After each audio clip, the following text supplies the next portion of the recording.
முன்னாள் சட்டமன்ற உறுப்பினர்கள் எம்ஆர் அவர்களே, பிஎன்ஆர் அவர்களே மற்றும் இங்கே ராமசாமி அவர்களே மற்றும் என்னுடைய அன்புக்கும் பாசத்துக்கும் உரிய வழக்கறிஞர்களே, ஏற்கனவே பேசி நிறைய பேசியாச்சு. இனிமேல் பேசினால் கதை தான் சொல்ல வேண்டும், கதை தான் உடனும் அப்படின்னு நினைக்கிறேன். ஏன்னா இந்த வழக்கறிஞர்கள் என்று இருக்கின்ற பொழுதே எல்லா தொழிலுக்கும் இந்த தொழிலுக்கும் வித்தியாசம் உண்டு. ஏன்னா ஒரு படித்து ஆசிரியராகிவிட்டால் ஆசிரியராக ஒரு எம்பாஸ்டராக போவார், அவர் அனுபவத்தினால போவார், ஒவ்வொரு இருப்பார். இந்த வக்கீல் தொழில் மட்டும் அவர் 50 60 வயது ஆனாலும் சரி, 30 வயதிலேயே ஒருத்தர் பெரிய வழக்கறிஞராக போயிடுவார். ஆனால் ஒருத்தர் 50 60 வயது அனுபவத்தை கொண்டு வருவதில்லை, திறமையை கொண்டு வருவது. இதுதான் ராஜாஜி நம்ம வழக்கறிஞர் படித்துவிட்டு போய் நான் வழக்கறிஞர் தொழில் செய்ய போகிறேன், என்னோட வழக்கறிஞர் தொழிலாக அதான் அதிகமாக. அந்த காலத்தில் இப்போ இருக்கிற கூட்டம் எப்படி இருக்குன்னு உங்களுக்கு தெரியும். அந்த காலத்திலேயே இந்த வழக்கறிஞர்கள் கொஞ்சம் ஏற்படுத்த வழக்கறிஞர் வேற டாக்டரேட் போயிருக்கலாமே அப்படின்னு சொன்னாங்க. ஆனால் ராஜாஜி சொன்னாலும் நீ எடுத்த முடிவு தான் நல்ல முடிவு. எல்லா தொழிலுக்கும் இருப்பதை விட திறமையை காட்டுகின்ற தொழில் வழக்கறிஞர். அங்க பார்த்தா ஒரு வழக்கறிஞர் ஜிஎஸ்டிக்கு இருப்பான், இது ஒரு வழக்கறிஞர் பார்த்தா கூட்டம் பெரிய கூட்டம் அவ்வளவு இருக்கும், அவருக்கு 10 ஜூனியர் அப்படியெல்லாம் இருப்பாங்க. அதற்கு காரணம் இந்த வழக்கறிஞர்களுக்கு திறமை முக்கியம். திறமையின் அடிப்படையில் நடத்துகிற ஒரு தொழில் என்றால் மிக்க தொழில் இந்த வழக்கறிஞர் தொழில் தான் என்பதை நான் அழுத்தம் நிறுத்தமாக சொல்லிக்கொள்ள விரும்புகிறேன். இங்கே நம்முடைய அன்பு சகோதரர் திரு விஸ்வநாதன் அவர்களை பற்றி சொன்னார்கள். எல்லோரும் அவருடைய புகழத்தை செலுத்தினார்கள். அவருடைய பெரிய விஷயம் என்னவென்றால், நான் பார்த்தது எல்லா வழக்கறிஞர்களும் நிறைய திறமையான வழக்கறிஞர்கள், அவரை போன்ற திறமையான வழக்கறிஞர்களும் இருந்தார்கள். ஆனால் வழக்கறிஞர் தொழிலை மட்டும் முடித்துவிட்டு அவர்கள் வேலை செய்து கொண்டார்கள். ஆனால் விஸ்வநாதன் அவர்களுக்கு இருந்த ஒரு பெரிய ஒரு மரியாதை என்னன்னா, அவர் வக்கீல் தொழிலை செய்வார், நிறைய இள வழக்கறிஞர்களையும் உற்பத்தி செய்வார். பட்டுக்கோட்டை வழக்கறிஞர்களுக்கு ஒரு பிரச்சனை என்றால் இங்க வந்து இந்த வழக்கறிஞரோட உட்கார்ந்து பேசி முடிச்சு எல்லாத்திலையும் பங்கெடுப்பார். பல வழக்கறிஞர்கள் திறமையான வழக்கறிஞர் படிப்பு முடிச்சு அப்படின்னா வக்கீல் செய்யறதுல முடிவு எடுத்தீங்க எல்லாம் அப்படியே கேட்டுட்டு உட்காந்துருவாங்க. இதே அவர் முக்கியமான வழக்கறிஞர்கள் இல்லை, அவரும் இல்லை, அவங்களாம் வரமாட்டாங்க, நீங்க முடிவு எடுங்க அப்படின்னு. அந்த மாதிரி முதுநல உணர்வு அவரிடத்தில் நிறைய இருக்குது. ஆனா இந்த வக்கீல்கள் என்றாலே என்ன, அது வக்கீல் தொழிலா, அது பாவ தொழில் அல்லவா அது அப்படின்னு சொல்லுவாங்க. நீ சொர்க்கத்துக்கு போக முடியாது, நீ நரகத்துக்கு தான் போவேன் அப்படிப்போம். ஒரு பேங்க்ல போய் கேட்க போனா, ஒரு பேங்க்ல ஒருத்தர் சொன்னாரு, நண்பர் சொன்னாரு, 3 பேருக்கு கடன் கொடுப்பதுல கொஞ்சம் ஜாக்கிரதையா இருக்க அப்படிதான். அந்த 3 பேர் யாருன்னா ஒரு போலீஸுக்கு கொடுக்காது, அவன் போலீஸுக்கு மிரட்டுவாப்ல. வக்கீலுக்கு கொடுக்காத, அவன் நோட்டீஸ் அனுப்புவான். அரசியல்வாதிக்கு கொடுக்காத, அவன் வந்து சட்டத்தை கட்டி மேல போய் மந்திரியை பார்த்து ஒன்று தூக்குவாங்கன்னா பல புத்தகம் கொடுப்பான். நான் கூட போயிட்டேன், இதே 3 2 தான் இருக்கேன் அப்படின்னு. ஏன்னா அரசியலையும் இருக்கேன், வக்கீல் தொழிலும் இருக்கு, எனக்கு லோனே கிடைக்காதா அப்படின்னு நினைச்சுக்கிட்டேன். அந்த மாதிரி தொழில். ஆனா வழக்கறிஞர் என்றால் ஒரு பாவ தொழில் சொல்லுவாங்க. ஒரு தடவை சொர்க்கத்துல ஒரு பிரச்சனை வந்துச்சான். சொர்க்கத்துல பிரச்சனை வரும்போது பக்கத்துல நடந்து முடிஞ்சுச்சா, 2 சுவர் ஒரு சுவர் இடிச்சுக்கிட்டு இருந்துச்சான். அந்த சுவர் இடிச்சு விழுந்துருச்சான். விழுந்தோடனே உடனே அவன் சொன்னான், நான் சொர்க்கத்துல விழுவேன், நீ தான் கட்டி கொடுக்கணும், நான் கோர்ட்டுக்கு போவேன் அப்படின்னா. இவன் சொன்னானா, நீ தான் காரணம், நான் கட்ட முடியாதுன்னு அவன் நரகத்தில் சொல்லுவானா. அவன் இன்னும் கொஞ்சம் வேகமா பேசினான். 2 பேருக்குள்ள ஒரு பிரச்சனை இருந்துச்சு. அப்ப அவன் சொன்னான், ஏய் நான் கோர்ட்டுக்கு போய் ஜெயிச்சு காட்டுறேன் அப்படின்னு சொர்க்கத்தில் உள்ளவன் சொன்னான். உடனே நரகத்தில் உள்ளவன் சொன்னானா, நீ ஜெயிக்க முடியாதா? ஏண்டா இருக்கிற வழக்கறிஞர்லாம் இங்க தானடா இருக்கான், அங்க ஒன்றுமே இல்லை அப்படின்ட்டான். எல்லா வழக்கறிஞரும் நரகத்துக்கும் போகணும் பாவத்தொழில் அப்படின்னு சொன்னான். அந்த பாவத்தொழிலை பத்தி இது சொல்லுவாங்க என்கிட்ட. இல்லையா, பாவத்தொழிலை நீ செய்யறது இல்லை. 2 வழக்கறிஞர் இருக்கான், அதுல ஒரு வழக்கறிஞர் பாவத்தொழிலை செய்யலாம், இன்னொரு வழக்கறிஞர் நல்லது தானே செய்யலாம். அதனால 50% மார்க் வாங்கிடுறேன் நாங்க அப்படின்னு நான் சொல்றேன். ஏன்னா வழக்கறிஞர் நானும் வழக்கறிஞர்ல அதை எப்படி கேட்டுக்கிட்டு இருக்க முடியும்? அதுக்கு ஒரு பாடத்தை நம்ம வைக்க வேண்டிய நிலையில இருக்கு. இயற்கையிலே இந்த வழக்கறிஞர் தொழில் அப்படிப்பட்ட தொழில். விஸ்வநாதன் அவர்களை பற்றி பேசும்போது எல்லோரும் சொல்கிறார்கள், அவர் வந்த ஆரம்பத்திலிருந்து அமைதியானவர். ஒவ்வொருவருக்கும் ஒவ்வொரு குணம். அவருடைய குணத்துக்கு நேர் மாறான குணம் தான் நாவல். எதையுமே ஒரு ஃபைட் பண்ணணுங்கிற மாதிரி நாவல் சொன்னார். நியாயம்னா அதை கேட்காட்டியும் சரி பேசாம போயிடுவாங்க. நான் அப்படி இல்லை. அந்த நியாயம்னா அது கடைசி வரையும் போராடி பார்ப்பேன். நியாயம் இருக்கா இல்லையா அப்படிங்கிற ஒரு எனக்கு அவருக்கு நேர்மாறான குணம். ஆனா அவர்கிட்ட இருக்கிற குணம் தான் உயர்ந்த குணம். ஆனா எதிர்கிட்ட இருக்கிற குணம் அவருக்கு உயர்ந்த நிலம் இல்லை. ஏன்னா ஒரு தடவை மேஜிஸ்ட்ரேட் போட்டுதான் இல்லை. அப்போ போய் பார்த்தா அந்த மேஜிஸ்ட்ரேட் கொஞ்சம் அளவு எடுத்து போகப்பட்ட விஸ்வநாதன் தான் சிரிக்கிறாரு, சிரிக்கிறாரு. அப்போ என்ன ஆகுது, அந்த மேஜிஸ்ட்ரேட் என்ன பண்ணுவாரு, நான் அப்போ சேவல் சட்டத்தில் வேட்பாளராக நின்று அது போல அரசியல் கொஞ்சம் வருஷத்துக்கு தாமதமாகும்.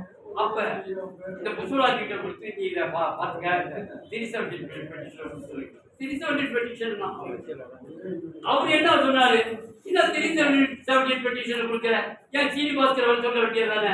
சீனிவாஸ்கர் என்கிட்ட வந்து சொன்னாரு, சீனிவாஸ்கர் என்கிட்ட கோபமா பேசுறாரு மேஜிஸ்ட்ரேட் அப்படின்னாரு. நான் அது மாதிரி வந்தேன். எங்க சீனிவாஸ்கர் நான் 370 பெட்டிஷன் கொடுத்துட்டேன், ஆனா அவர் கோபமா இருக்காரு மேஜிஸ்ட்ரேட். எனக்கு வந்து ஜனவேர பண்ணிய போய் என்னமோ கொடுத்தாரு, பேப்பரை தூக்கி அடிக்கிறாரு. அவர் அது மாதிரி மேஜிஸ்ட்ரேட் இருக்கக்கூடாது. இல்லை வக்கீல் தொழிலாம் கிட்டிப்பட்ட தொழில். இவரு வக்கீல் தொழில வந்து அவரும் பிஏவியர் படிச்சுட்டு தான் வந்திருக்காரு, வக்கீலா படிச்சுட்டு இருக்காரு. வக்கீல்னா மேஜிஸ்ட்ரேட்டுக்கு அடிமை இல்லை அப்படின்னு நான் நினைக்கிறேன். உரிமை இருக்கு வக்கீலுக்கு. வந்தேன், ஜனவேர பண்ணியில் ஒரு மனு கொடுத்தாரு, தூக்கி இப்படி போட்டு என்ன அப்படின்னு எல்லாம் மாட்டினார். சரி, இது எல்லாம் தான் நம்ம மாற்றுவோம் அப்படின்னு நான் உட்காந்துருந்தேன். நான் போய் கொடுத்தோம் மற்றவங்கள்ட்ட பேசுறத கொஞ்சம் என்ன நீங்க வர்றதே இல்லை அப்படின்னு. நான் வர்றது வராது ஏன் இஷ்டம். இது வக்கீல் தொழிலுங்க, இது கவர்மெண்ட் ஜாப் இல்லை. நான் பாருங்க முடிஞ்ச வரைக்கும் உங்களுக்கு ரெப்ரசன்டேஷன் இருக்கா இல்லையா இதுதான். ரெப்ரசன்டேஷன் இல்லாட்டினா நீங்க சட்டப்படி என்ன செஞ்சுக்கிறீங்களோ செஞ்சுக்கங்க. எனக்கு ஒரு ஆள் கொடுக்குறாங்கல்ல, ஒருத்தர் ஜூனியர் வக்கீல் பாடு 10 ஜூனியர் நீ முடிச்சு போட்டுக்கு போ, நீ மேஜிஸ்ட்ரேட்டுக்கு போ, இங்க 370 பெட்டிஷன் கொடுப்பாங்க அப்படின்னு வக்கீல் தொழிலுக்கு ஒரு பிள்ளை கடமை. அது நியாயம். நான் சொல்றது சரின்னு நான் சொல்றேன் அப்படின்றேன். இல்ல அப்படின்னா 2 பேருக்கு வாக்குவாதம் வந்துச்சு. நான் ஒன்றும் ஜூனியர் வக்கீல் இல்லை, உங்களுக்கு 2000 பேர் விட்டுருக்கேன் அப்படின்னாரு. அது நீங்க கொடுத்து எனக்கு சரிகளை விட்டு ஆகணும். 2000 பேர் எனக்கு பிராக்டிஸ் இருக்கு, எனக்கு பயம் இருக்கு. அதனால நான் 2000 பேர் என்கிட்ட கொடுத்துருச்சு. இதை எனக்கு சர்வே செஞ்சதா நீங்க சொல்றீங்க. இல்ல இந்த கதையை மட்டும் சொல்லி முடிச்சிருந்தேன். இந்த மாதிரி சொன்னாப்புல உடனே எனக்கு கோபம் வந்துச்சு. இங்க பாருங்க, இனிமே நீங்க இருக்கிற வண்டியும் இந்த கோர்ட்டுக்கு நான் வரல அப்படின்னு சொல்லிட்டு நான் போட்டு வந்துட்டேன். அப்புறம் வந்து ஆள் அனுப்பி நீ வர சொல்லுங்க வக்கீல அப்படின்னாரு. நான் சொல்லிட்டு வந்துட்டேன், இனிமே அடுத்த மேஜிஸ்ட்ரேட் பண்றேன் அப்படின்னு. மனுஷனுக்கு வந்து ஒவ்வொருத்தவங்களுக்கும் ஒவ்வொரு குணங்கள் உண்டு. வக்கீல் தொழிலை நடத்திக்கிட்ட பொழுது அதிகப்படி வந்து என்னன்னா நம்ம எதையும் செய்ய முடியும், ஒருத்தருக்கு மாத்திர முடியும். ஐஏஎஸ் ஒரு சாதாரண ஆளுக்கு மாத்திரம், ஆனா வக்கீல் தொழிலை மாற்ற முடியாது, இப்படி எல்லாம் செயல்பட முடியும். அதனால ஒவ்வொரு வழக்கறிஞர்களும் நான் என்ன கேட்டுக்கிறதெல்லாம், நிச்சயமா நீங்க எல்லாரும் எல்லாத்துக்கும் அமைதியா போக முடியாது. உரிமை நியாயத்திற்கு போராட வேண்டும், உரிமைக்கு குரல் கொடுக்க வேண்டும் என்பதுதான் ரொம்ப முக்கியம். அந்த வகையில வழக்கறிஞர்கள் இது பெண்கள் மிக அதிகமாக வந்துவிட்டார்கள். அவங்களுக்கு ரொம்ப இல்லை. இப்போ 33% ஒதுக்கீடு உங்களுக்கு சொல்றாங்க. 33 அந்த காலத்திலே சிவபெருமான் 50% இடஒதுக்கீடு, அவர் பார்வதிக்கு 50% கொடுத்திருக்காரு. அந்த காலத்துல இடஒதுக்கீடு கொடுத்திருக்காங்க. அதனால நீங்க பெண்கள்லாம் நீங்க இடஒதுக்கீடு இருக்கவும் 33% இதை இடஒதுக்கீடு பெண்கள் எல்லாரும் நிறைவேற்றிருக்கீங்க. நிறைய பெண்கள்லாம் வந்திருக்கீங்க. வழக்கறிஞர் தொழில் போனாலே ஆண்களிடமிருந்து முழுக்க பெண்களிடம் போயிருமோ அப்படின்னு ஒரு நிலையில நீங்க பணியாற்றுவது மிக்க மகிழ்ச்சி. இந்த விஸ்வநாதனுடைய வழிகாட்டி எல்லா வழக்கறிஞருக்கும் ஒரு வழிகாட்டியாக இருக்கட்டும். அவர் செய்த பணி என்றென்றும் உள்ளங்களிலே நிறைந்திருக்கும் என்று கூறி விடைபெறுகிறேன். நன்றி, வணக்கம்.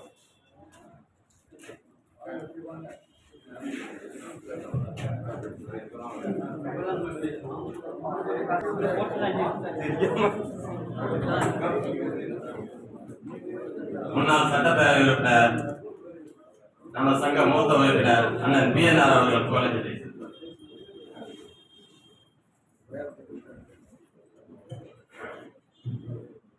முன்னாள் சட்டப்பேரவை உறுப்பினர் மரியாதைக்குரிய அண்ணன் எம்ஆர் அவர்களே, வழக்கறிஞர் வழக்கறிஞர் சீனிவாசன் அவர்களே,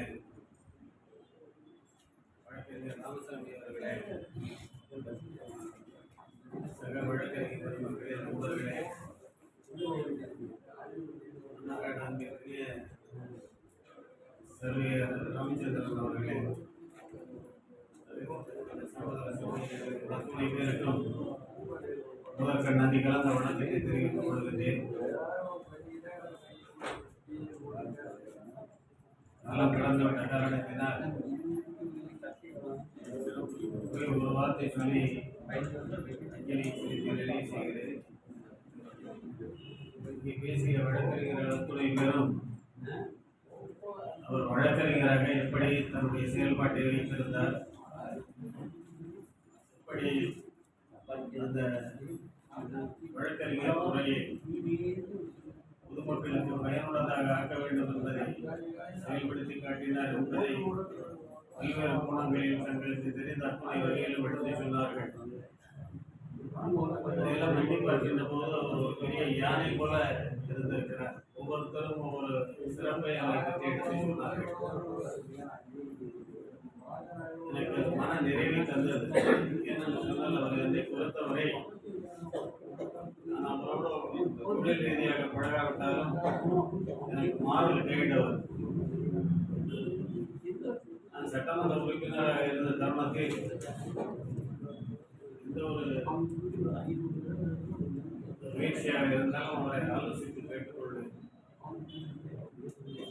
அந்த வகையில் தான் இந்த நீதிமன்ற கட்டிடம் அமைவதற்கு அவர் பெரும் முயற்சி எடுத்து என்னோட ஒத்துழைப்பு கொடுத்து அன்றைய சட்ட அமைச்சராக இருந்த பொன்னியினிடம் பல முறை வந்து சாதித்து கொடுத்தார்.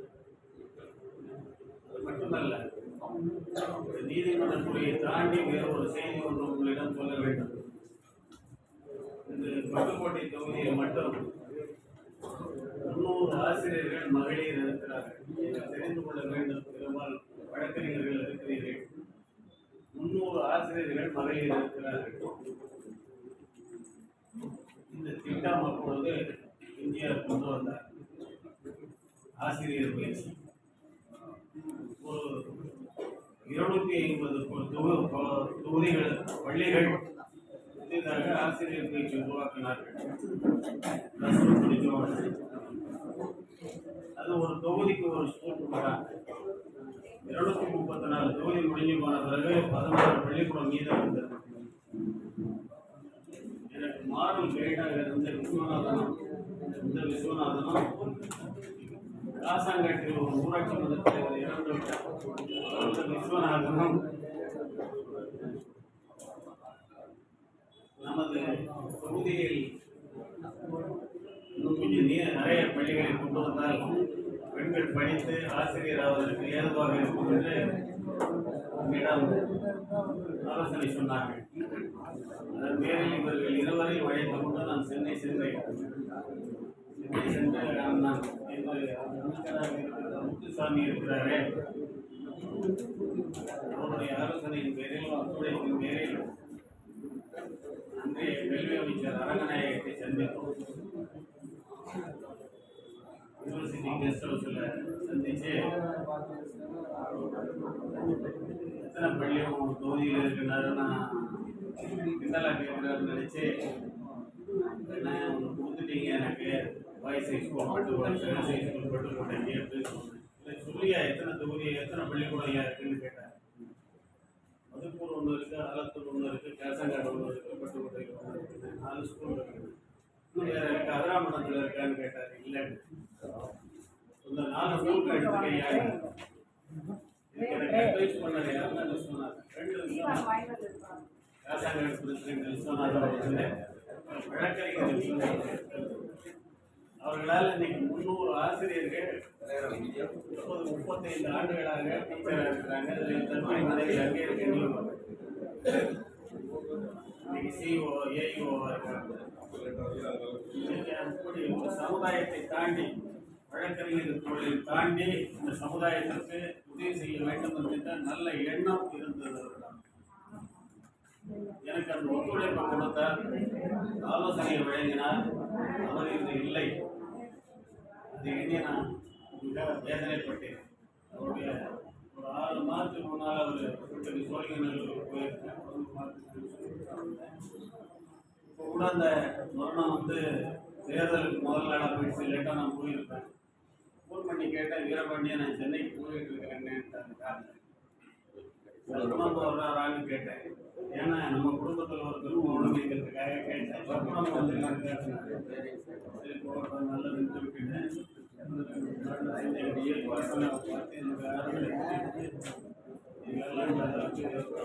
ஈடுபாடாக இருந்தது, பெருமையாக இருக்கிறது, மன நிறைவேற்றிருக்கிறது. அத்தனை பேருக்கு நன்றியை சொல்லுகிற நேரத்தில் இந்த சமுதாயத்திற்காக, பிற்படுத்தப்பட்ட சமுதாயத்திற்காக வழக்கறிஞர் துறையை தாண்டி பல கோணத்தில் அவர் உதவி இருக்கிறார். அப்படிப்பட்ட நல்லவர் நம்மிடையே இல்லை. அவருடைய ஆன்மா சாந்தியடைய என்னுடைய வீர வணக்கத்தை சொல்லி நிறைவு செய்கிறேன். நன்றி, வணக்கம்.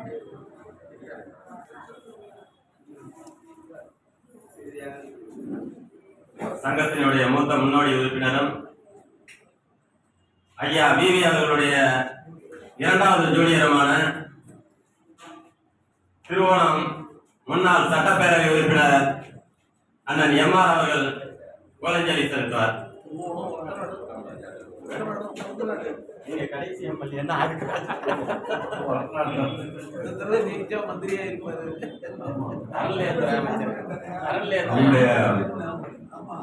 இளைஞர் கூட்டத்தினுடைய தலைவர், வழக்கறிஞர் சங்கத்தினுடைய தலைவர் அருமை தம்பி சஸ்குணம் அவர்கள் இந்த நிகழ்ச்சியிலே கலந்து கொண்டு இரங்கலுரை ஆற்றிய நான் சட்டப்பேரவை உறுப்பினர் அருமை சகோதரர் PNR அவர்கள், ஒரு ராமச்சந்திரன்,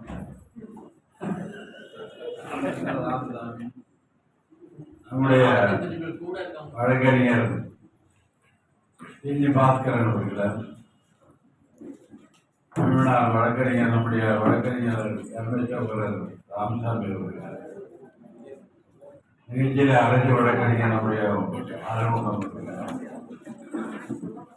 நிகழ்ச்சியிலே கலந்து கொண்டு உரையாற்றிய மன்னங்காட்டை சேர்ந்த ராமகிருஷ்ணன் அவர்கள், நிகழ்ச்சியில் உரையாற்றிய என்னுடைய பெரியவர்களுடைய இளம் வழக்கறிஞர்கள், இன்றைக்கு பெரிய வழக்கறிஞர்களாக பணியாற்றி கொண்டிருக்கின்ற வழக்கறிஞர்கள் அனைவருக்கும் வணக்கம். இந்த தினம் நம்முடைய பெரியவர் விஸ்வநாதருடைய மறைவு. இந்த மறைவு என்பது வருவதற்கு ஒரு வாய்ப்பு இல்லாத காரணம்தான். அவர் நீண்ட நாட்களாகவே தனக்கு தனது ஒரு வகையான ஒரு உணவை எடுத்துக்கொண்டிருந்தார், ஒரு வகையை எடுத்துக்கொண்டிருந்தார் என்பதை நான் பல முறை அவருடன் சுட்டிக்காட்டி அதை கேட்காமல் அவர் வளர்த்திய காரணம்தான் இன்றைக்கு அந்த நோய்க்கு காரணமாக இருந்து மறைவுக்கு காரணமாக. நான் வழக்கறிஞராக அவருடைய சேர்ந்த பொழுது நான் தஞ்சாவூர்ல வழக்கறிஞர் சேதராமன் சேர்ந்தேன். அவர் சிவில் வழக்கறிஞர் பிராமணர். அது சிவில் இருந்து நமக்கு சரியாக வராது என்று அதுக்கு முன்னால பட்டுக்கோட்டையிலே போய் வழக்கறிஞர் தொழில் பண்ணலாம் என்று இங்கே வந்தார். இங்கே என்னுடைய சகலை பாலகிருஷ்ணன் வழக்கறிஞர் தான் அவர் விஸ்வநாயகத்தை போய் சேர்ந்துக்கன்னு சொல்லி எந்த பணம் கொடுத்தார். அப்போது விஸ்வநாயகரோட வழக்கறிஞராக பணி இப்பெல்லாம் வழக்கறிஞர்லாம் பணியாற்றுறீங்கன்னா கொஞ்சம் ஜௌரியமா நீங்கெல்லாம் இருக்கீங்க. அப்போ என்னுடைய குடும்பம் நான் பெரிய மிளாசாக இருந்தாலும் நம்முடைய பெரியவர் விஸ்வநாயகரிடம் நான் வழக்கறிஞராக ஜூனியராக சேர்ந்த பொழுது எனக்கு என்னன்னா தினம் ஒரு 10 ரூபா கொடுப்பாரு. அப்போது எனக்கு வீட்டு வாடகை 60 ரூபா, அவர் கொடுக்குற 10 ரூபா அதை அண்ணி நான் சம்பாதிப்பது இல்லை. அப்போதெல்லாம் எனக்கு தான் வழக்கு கிடையாது. ஒரு வருஷம் அவரோட வழக்கறிஞராக நான் வழக்கறிஞர் ஜூனியராக இருந்தேன். ஆனால் அங்கெல்லாம் இருப்பேன் ஆஃபீஸில். ஒரு வருஷம் தொடர்ந்து இருந்து அதுக்கு முன்னால் என்ன ஒரு சின்ன பையன் சங்கரனாக இருந்து சங்கரன் வழக்கறிஞர் அந்த மறைந்தான். அவன் வந்து ஒரு 15 வயசுல ரெண்டவன் தான் வந்து குமாரதாக இருந்து அவன் பார்த்தா பணியாற்றி அதுக்கு முன்னால் வழக்கறிஞராகி இன்றைக்கு வழக்கறிஞர் தொழிலாக இருந்து மறைந்து விட்டான். அதே மாதிரி ஒரு பிரகாஷ் ஒன்றுனா நம்ம ஆஃபீஸில் வந்து டைப்பிஸ்ட் ஆகலாம். அதுக்கு முன்னால் அவன் படிச்சுட்டு அவன் வழக்கறிஞர். அது வழக்கறிஞராக இருக்கிற நீங்கள் அப்பெல்லாம் அந்த காலத்தில் நாங்கள் வழக்கறிஞராக இருக்கும் பொழுது ஒரு பாஸ்கர் அண்ணன் காளிதாஸ் வழக்கறிஞராக இருந்தார். நம்முடைய பெரிய ஒரு வழக்கறிஞராக சோப்பு ஜூனியராக இருந்தார். அப்போ சோப்பு பெரிய வழக்கறிஞர், பெரிய கிரிமினல் செயலில் அவர் பெரிய கெட்டிக்காரர் சொல்லுவார். சோப்புன்னு எழுதாமலாம் அவருடைய ஆபீஸ். அதிலே அவருடைய ஜூனியராக நம்முடைய பெரியவர் அவருடைய சேர்ந்து அதுக்கு முன்னாடி இருந்த இடம் எல்லாமே அவர்களாக இருந்ததுனால அவர் சொந்த இடம் வந்து நாங்கள் ஆபீஸ் வச்சிருக்கிற இடம் விஸ்வநாயகர் பேரில் இருக்கிற பட்டாங்க. பாக்கி எல்லாமே ட்ரஸ்ட்ல சேர்ந்தது தான். அந்த கொழும்பு ஸ்டோர்லேருந்து இந்த பகுதியில் இருக்கிற அத்தனை இடங்கள். அதுல அவர் அந்த வீடும் அவர் சொந்தமாக தன்னுடைய பேரிலே வீட்டை வைத்திருந்தார். இங்கே அசோகன் காட்சிக்கு எழுதி பல கிராமங்களுக்கு சொந்தக்காரராக இருந்தார். அத்தனை கிராமங்களும் நீங்க மன்னங்கள்ல இருந்து வெட்டாங்கோட்டிலிருந்து எல்லாமே அவருடைய கிராமங்கள் என்றுதான் போய் சொல்வது வழக்கம். இவ்வளவு கிராமத்துக்கு சொந்தமாக இருந்தவர் இங்க இந்த ஆபீஸ்ல பார்த்தா எப்போதும் இந்த ஆபீஸ் நாங்கள் மூடுவதில்லை. யார் பண்ணாலும் வழக்கு நடந்தவர்கள் இங்கே தங்கிக்கலாம், இங்கே சாப்பிட்டு படுத்துட்டு. அப்போ ஒரு பெரியவர் பத்தர் ஒருத்தர் வச்சிருந்தோம். அவர்கிட்ட சாவி இருக்கு, அவர் படுத்திருப்பார். யாரு வழக்க பட்டுக்கோட்டையில் வந்தால் 10 மணிக்கு மேல பஸ் இல்லைன்னா இங்கே வந்து பட்டுக்கோட்டையில் இவருடைய ஆபீஸில் படுத்துக்கலாம். அப்படிதான் அந்த ஆபீஸ். ஆக அப்ப அதுக்கப்புறம் வக்கீல வந்தவங்கன்னா அதே படுத்துக்கிட்டாங்க. குப்பிசாமி வக்கீலா இருந்தவங்கன்னா அவனும் இங்கே தங்கி கல்யாணம் அவரோட இங்கே படுத்துக்கலாம். ராமதாஜன் கல்யாணம் ஆகியும் படுத்துக்கலாம்.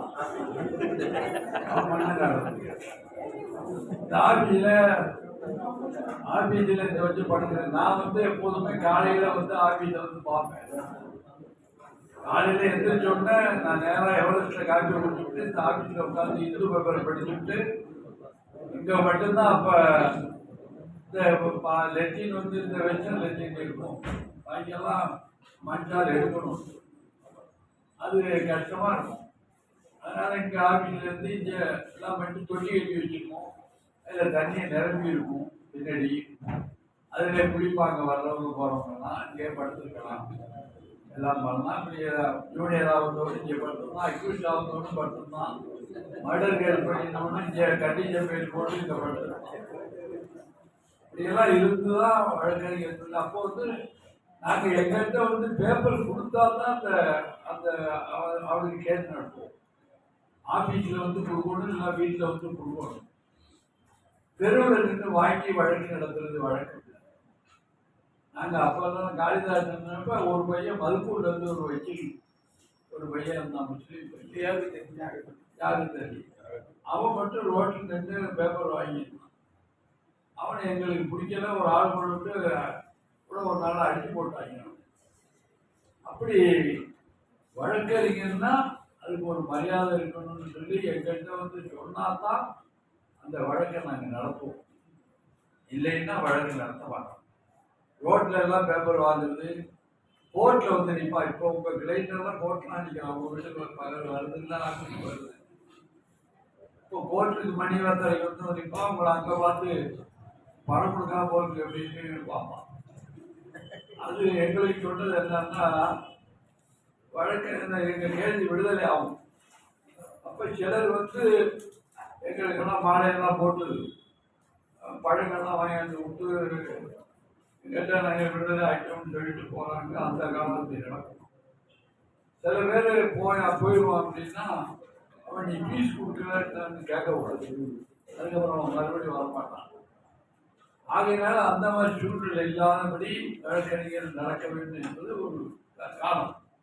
நீங்கள் என்ன பணம் கொடுக்கல, நீ விடுதலை ஆகி போற, உன் கேள்வி வெற்றி பெற்றுச்சு, பாக்கி கொடு அப்படின்னு கேட்டுக்கிட்டீங்கன்னா அதற்கு வழக்கு வரமாட்டோம். எப்போதுமே சிலர் தானே கோர்ட்டை நடத்தி கொடுத்துருக்காரு.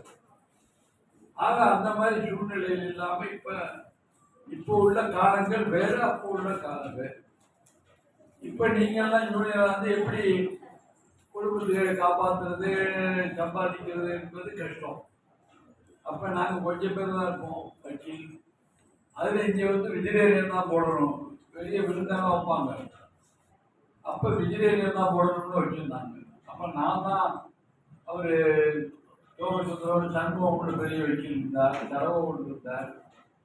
அவரெல்லாம் சொல்லி நீங்க வெஜிடேரியன் சாப்பிட்டுங்க, எண்ணி போடுங்க, எல்லாரும் பையங்கள்லாம் இப்போ வந்து எண்ணி கேட்கலாம் அப்படின்னு சொல்லி மாற்றி போட சொல்லணும்.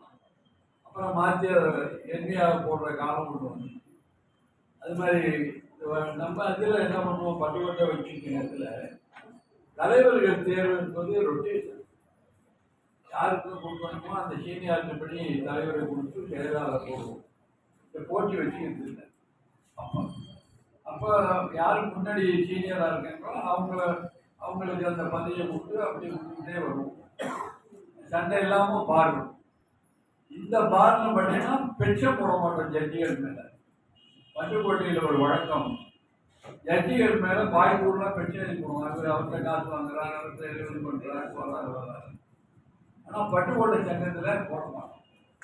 நம்ம பெரியவர்கிட்ட வந்த உடனே அவர் சொல்லுவார், திருட்டு கேட்டு நடத்தக்கூடாது. பெரியவர்கிட்ட இருக்கும் திருட்டு கேட்டு நடத்துறத வழக்கத்தை நீங்கள் வச்சுக்காதீங்க அப்படின்னு சொல்லுவார். அதுக்காக தஞ்சாவூர்லேருந்து வக்கீல் வந்து திருட்டு கேட்டு நடத்தோம், பட்டுக்கோட்டை வக்கீல் நடத்த மாட்டோம். ஆனால் அந்த மாதிரி ஒரு முறையும் வச்சுருக்கோம். அந்த பெரியவர்கிட்ட இருக்க என்னன்னா, இவங்கெல்லாம் சொல்லி கொடுப்பார், எனக்கெல்லாம் சொல்லி கொடுத்ததே இல்லை. அவர் வரல, அவர் போவார், அவர் வேற ஊருக்கு அவனை போவார், புதுக்கோட்டை போவார், எந்த பார்த்து கேட்டு போவார். பார்த்துக்கிட்டு போனோன்னா அவன் மீதி கீது கொடுப்பா, அந்த அவர்கிட்ட திருப்பி கொடுத்தோம்னா நமக்கு 10 ரூபா கொடுப்பாரு.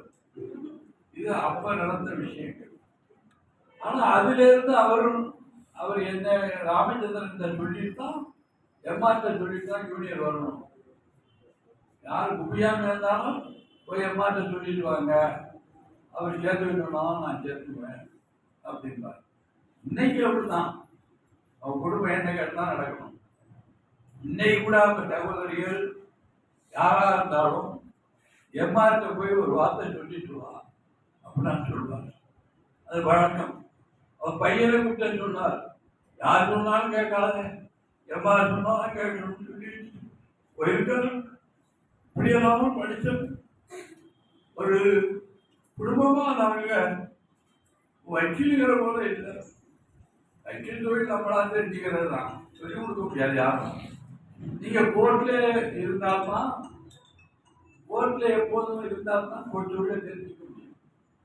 நான்லாம் காலையில 10:30 மணி, 10 மணிக்கு வராம 10 மணிக்கெல்லாம் கோர்ட்ல இருப்போம்.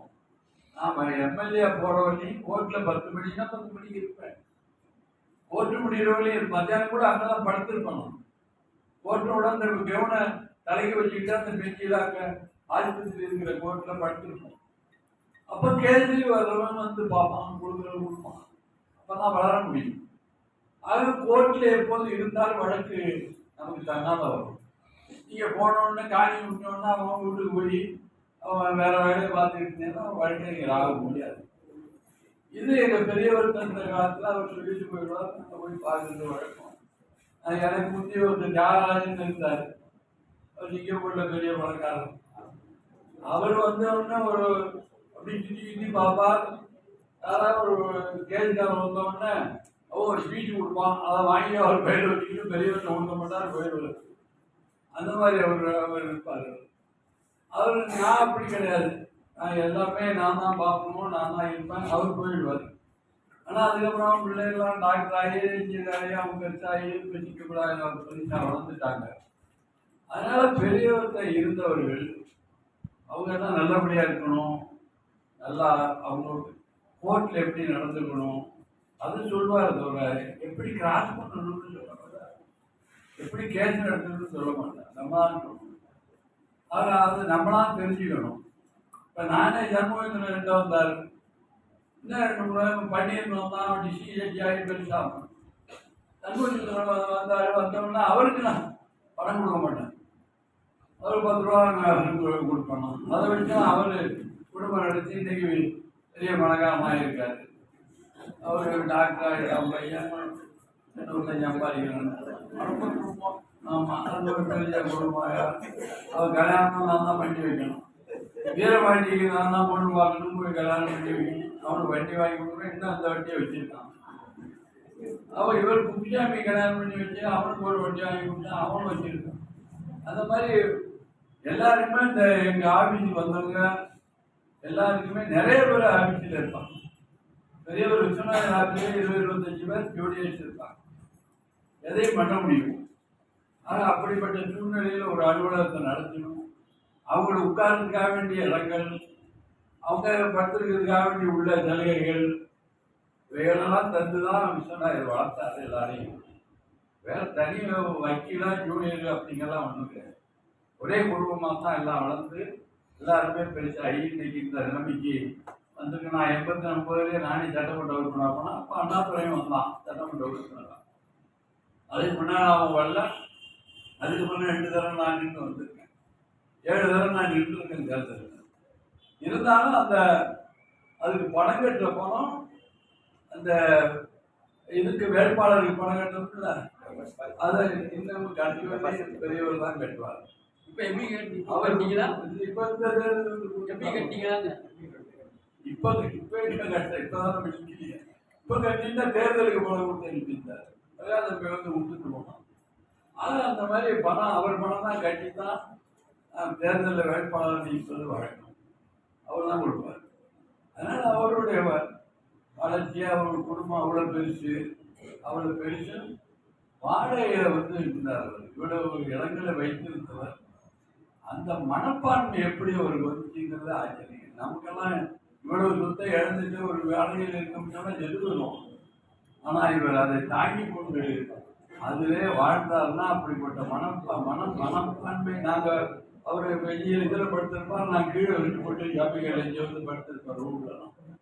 அது கடைசி வரையில் அவர் இன்னமும் அவர் நினச்சி பார்க்கும்போது கஷ்டமாக இருக்கு. அந்த கஷ்டத்தை தாங்கி கொண்டுதான் இருக்கணும். இப்படிப்பட்ட குடும்ப சூழ்நிலையான ஒரு வழக்கறிஞருக்கான இது இருப்பது என்பது கஷ்டம். அது யாரும் இருக்க மாட்டாங்க. அது விஸ்வநாயகர் குடும்பம், அவருடைய ஜூனியர்கள் தான் குடும்பம் அப்படின்னு. எல்லாரும் குடும்பமாக இருக்கணும், எல்லாருமே ஒற்றுமையாக இருக்கணும் அப்படின்னு வரும். ஒவ்வொரு தீபாவளிக்கும் வேட்டையை கொடுப்பார், எல்லாருக்கும் வேட்டி வரும். அது இல்லைன்னா ஒரு வேட்டி வந்து வீட்டுக்கு வந்துடும். எனக்கு 5 வரைக்கும் வேட்டி எடுத்து கொடுத்துருந்தார். அது நல்ல வேட்டியா இருக்கோ இல்லையோ வேட்டி கொடுத்துருவார். அப்படியெல்லாம் ஒரு பழக்கத்தை உண்டாக்கினார். அந்த மாதிரி மனுஷன்லாம் இருக்காது, முடியாது, வர முடியாது. அவற்றாலும் நம்ம இருந்தது என்பது நம்முடைய புண்ணியம். அந்த புண்ணியத்தை நாம தான் பெற்றிருக்கிறோம். உங்களுக்கெல்லாம் அந்த பாக்கியம் ஒரு கடைசியில் கிடைக்காம இருந்திருக்கலாம். சில பேர்களுக்கு அவர் ஜூனியர், அவரை பற்றி தெரியாமல் இருந்திருக்கலாம். அவர் மாதிரி ஒரு மனிதர் இல்லை. அதை நீங்கள் மறுபடியும் கேட்டு கேட்டு தெரிஞ்சு அந்த மாதிரி வாழ்க்கையை வழக்கறிஞர் தொழிலை நடத்துனீங்கன்னா போய் சும்மா மாயத்திட்டு ஒன்றுமே தெரியாது. அவங்கள போய் ஐயா எஜமான்னு சொன்னால் நல்லா இருக்கும்னு சொல்லுவார். அந்த மாயத்திட்டு எவ்வளோ ஒன்றும் சட்டம் தெரியாது, ஒன்றும் தெரியாது. ஆனால் அந்த மாயத்திட்டை ஜூனியர் அவரை பார்த்து நாங்கள் எஜமானன்னு சொன்னால் அவருக்கு நீங்கள் பண்ணுவீங்க, எஜமானான்னு நான் சொல்லி ஜாமீன் வாங்குறது, கேஸை விடுதலை பண்ணுறது, எம்ஆர் ஏஜ்னா நீங்கள் வாயா எம்ஆர் வழக்கறிஞர் விடுதலை பண்ணுறதுன்னு சொல்லி கூட ஜட்ஜி எத்தனை பேர் சொல்லியிருக்காங்க இங்கே பட்டுக்கோட்டையில். தனியாக ஜாமீன் உள்ள பழக்கத்தை நான் தான் உண்டு பண்ணி ஏன்னு சொன்னால் போலீஸ்காரன்ட்ட பெட்சம் வாங்குறீங்க அக்யூஸ்டாக போலீஸ் அக்யூஸ்ட் கொடுக்குற பெட்சனை வாங்கக்கூடாது அப்படின்னு ஒருத்தரை கேட்டோம். எச்சோன்னு இருந்தார். அப்புறம் என்ன பண்ணார், போயிட்டார் ரிமாண்ட் பண்ணிட்டு. அப்புறம் திருப்பி நான் கோர்ட்டு அங்கேயே உட்காந்து சீர்காழி கோயில் என் அண்ணன் எட்டாக இருந்தார். அவர் பாட்டு பாடுவார். அவரோட உட்காந்து நாங்கள் பாட்டு பாடிக்கிட்டு திருப்பி வந்துட்டார் மாறிட்டு வந்து ஜாமீன் விட்டு போனார். சனிஞாயிறு ஜாமீன் உள்ள பழக்கம் பட்டுக்கோட்டில் மட்டும்தான் இருக்கு. எங்கேயும் சொல்ல மாட்டேன் லீவு. ஆனால் இங்கே ஒரு பழக்கத்தை உண்டாக்கினதுனா அந்த காலத்துல அந்த பழக்கத்தை உண்டாக்கின காலம் ஓரளவுக்கு இந்த ஜட்ஜிகளை மரியாதை வச்சிருந்து ஆர்மியாமி ஹைகோர்ட் செஞ்சாந்தவர் இங்கே தான் முதல்ல தாய்மானி செஞ்சாலும் ஜெயமணி ஜுடிஷியல் ஆஃபீஸர், அதுக்கப்புறம் ஹைகோர்ட் ஜட்ஜி. இப்போ எந்தெந்த பன்னீர் ஆயிருக்கான் ஹைகோர்ட் ஜட்ஜி, அவன் சரியா பண்ண ஏதோ சொல்லிக்கிட்டே இருந்தேன். அவன் சொன்னது செல்லல கேட்காம இருந்தனால இசி ஜட்ஜியோடு இருக்கேன். அது அந்த மாதிரி சில ஆட்கள் முயற்சி பண்ணி போகணும். எவ்வளோ பேர்களை நாங்கள் வளர்த்துருவோம். நாகபுத்தெல்லாம் சேர்ந்து கேஸை கொடுத்தெடுப்போம். எல்லா கேஸெல்லாம் கொடுத்தனுப்பி ஜாமீன் பண்ணி இந்த கேஸை நடத்து, கொலை கேஸை நடத்து, கவர்மெண்ட் கொடுப்போம். அதை நடத்தி பேராகி பெரிய மனிதன் நிறைய ஹைகோர்ட்டில் போய் மதுரையில் போய் பேசிக்கிட்டு கிடைக்காதவங்க வேலை நல்லா அறிவாளி.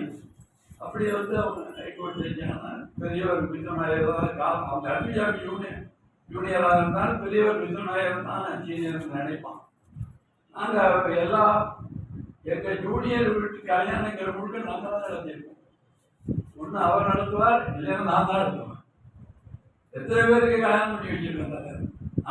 நான் கொடுத்த தாலியை கட்டியவர்கள் ஆயிரக்கணக்கான பேர் இருக்கான். அது ஜூனியர்களாக இருக்கிற குடும்பங்களுக்கு நாங்கள் தான் சாதாரணம் பண்ணி வச்சிருக்கோம். நான் பெரியவர் காவலில் நான் தான் கட்டுவேன், தாலி கட்டிட்டு எடுத்து கொடுப்பேன். இது வழக்கம். அப்படியெல்லாம் ஒரு குடும்பமாக இருந்து நடத்திய காலங்கள் ஒன்று. இப்போ சின்ன பிள்ளைங்களாம் நிறையா இருக்கீங்க. நீங்கள் நல்லபடியாக வரணும், வளரணும். ஒரு காம்படிட்டிவ் எக்ஸாமினேஷன் எடுத்து ஜுடிஷியல் ஆஃபீஸில் போகணும். அதுக்கு போங்க, இதில் பண்ணுங்க, இல்லைன்னா ஏதாவது குழைக்க பண்ண பார்க்கணும். வக்கீல் தொழிலில் நீங்கள் குழைக்க முடியும்னு எனக்கு நம்பிக்கை கிடையாது. ஏன்னா இது அவ்வளோ இப்போ இந்த மாதிரி காம்படிட்டிவ் கூட. அப்போ லா காலேஜ் ஒன்று தானே இதில் மட்டும் வச்சு நாங்கள் படிக்க போகிறோம். இப்போ நிறையா வச்சு விட்டு ஊர் ஒரு காலேஜை வச்சு எல்லாரையும் வக்கீல் ஆக்கி விட்டாலும் வக்கீல் தொழில் எடுத்துங்க. அப்புறம் நீங்கள்லாம் இப்போ ஜூனியர் வந்து எல்லாம் 1000 கொடுக்கணும், அது கொடுக்குறேன்னு சொல்லுவாங்க. அப்புறம் எது போனால் பணம் கொடுக்கணும்னு சொல்லுவாங்க. அதெல்லாம் இருக்கும்போது பயன்படாது, இறந்த பின்னால் என்ன பயன்படும்? அதனால் எல்லாம் யோசித்து நல்ல வழக்கறிஞர் ஆகணுங்கிறதுக்காக வேண்டி என்ன போடுறவங்க இன்னமும் எனக்கு இன்னும் சட்டம் தெரியும். இந்த எவிடன்ஸ் ஆக்ட், சிஆர்பிசி, ஐபிசி 3ம் என்னால் இன்னைக்கு சொல்ல முடியும்.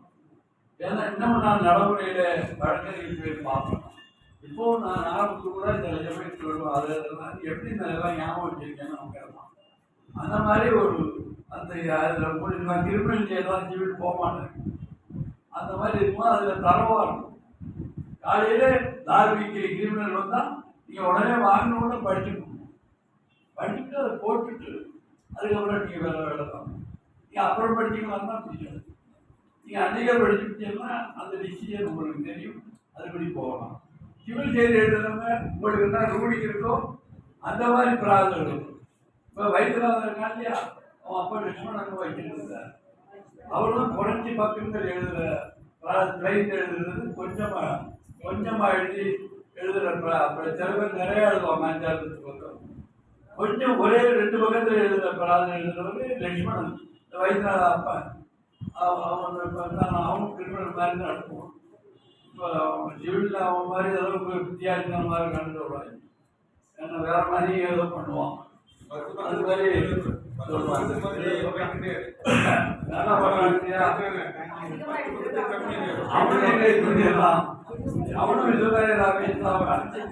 அவனும் இங்கதான் இருந்தான். லட்சுமணன் இருந்தான்.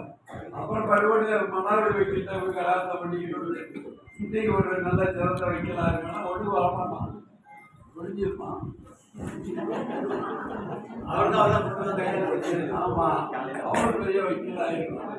அப்படி சிப்பிள்ள வைக்கலா வந்து சில கெடிக்காசம் பண்ணணும். அது எனக்கு பிடிக்காது. வாய்தா பண்ணிக்கிட்டே இருப்பாங்க. அது எப்போ எதாவது சொல்றான்னு புரியாது. அதனால அது போகல. அதனால கிரிவலம் எல்லாம் முடிஞ்சு ஒரு நாள் கண்ணத்துக்கு போட்டு ஆமா. ஆமா. ஏதோ காலம் தள்ளி பண்ணியாச்சு. அதுக்கப்புறம் நான் இருந்தேன்னா நான் பஞ்சாயத்து நான் சனிக்காயிரம் பஞ்சாயத்து வச்சிருப்பேன். ஏன்னா கிராமங்கள்லாம் தெரிஞ்ச கிராமங்கள் பஞ்சாயத்து வச்சிருப்பேன். அதுக்காக வெட்டி வாங்கி போட்டாங்க நிறையா. நிறையா கொட்டாவை போட்டிருப்போம். அதில் பிரித்து பெஞ்சிருக்கேன். அதில் உட்காந்துருக்கு நடுவில் உட்காந்து நான் பஞ்சாயத்து இருப்பேன். இது வழக்கம்.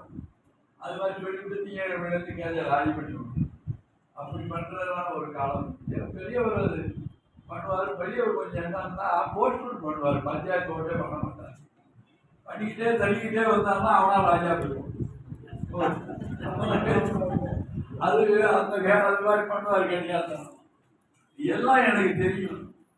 அவர் என்ன செய்வார் என்பதும் தெரியும். அவர் என்ன செய்ய போகிறார் என்பது தெரியும். குடும்பத்தில் இருக்கிறது என்ன சங்கதிகளும் எனக்கு தெரியும். எல்லா ரகசியங்களும் எனக்கு தெரியும்.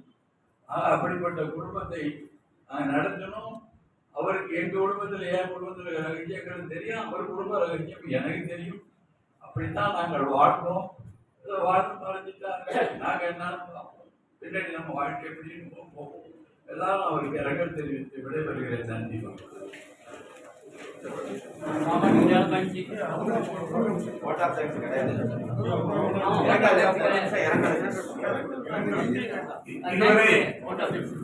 வழக்கறிஞர் பெருமக்கள் அமைதி காத்து பெரியவருக்கு பெரிய பெருமையை மரியாதையை செய்திருப்பதற்கு சங்கத்தின் சார்பாக நன்றி தெரிவித்துக் கொள்கிறேன்.